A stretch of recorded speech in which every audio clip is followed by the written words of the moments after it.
Football batting কেন হারাম? এক, এটি অন্যায়ভাবে সম্পদ ভক্ষণ। আল্লাহ বলেন, ওয়ালা তাকুলু আমওয়ালাকুম বাইনাকুম বিল বাতিল, তোমরা অন্যায়ভাবে একে অপরের সম্পদ ভক্ষণ করো না। জুয়ায় একজনের টাকা অন্যজন অন্যায়ভাবে নিয়ে যায়, এখানে কোনো বৈধ ব্যবসা বা পরিশ্রম নেই।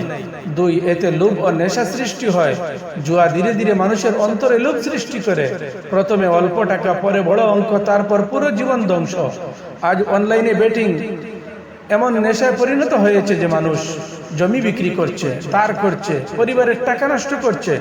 তিন, এটি সমাজ ধ্বংস করে, জুয়া চুরি বাড়ায়, ঋণ বাড়ায়, পরিবার ভেঙে দেয়, অপরাধ সৃষ্টি করে, যুবকদের অলস বানায়।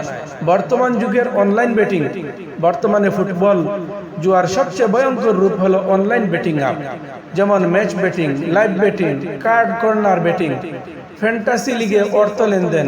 এসবের প্রতিটি হারাম।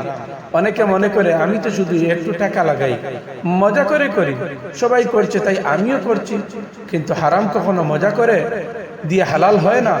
জুয়ার অর্থ হারাম, জুয়ার মাধ্যমে উপার্জিত অর্থ সম্পূর্ণ হারাম। হাদিস শরীফের মধ্যে এসেছে, আল্লাহর রাসূল বলেন, ইন্নাল্লাহা তাইয়্যিবুন লা ইয়াকবালু ইল্লা তাইয়্যিবা, আল্লাহ পবিত্র, তিনি শুধু পবিত্র বস্তুই গ্রহণ করেন। অপর হাদিসে এসেছে, হারাম উপার্জনের কারণে দোয়া কবুল হয় না, ইবাদতে বরকত নষ্ট হয়, পরিবারে অশান্তি আসে।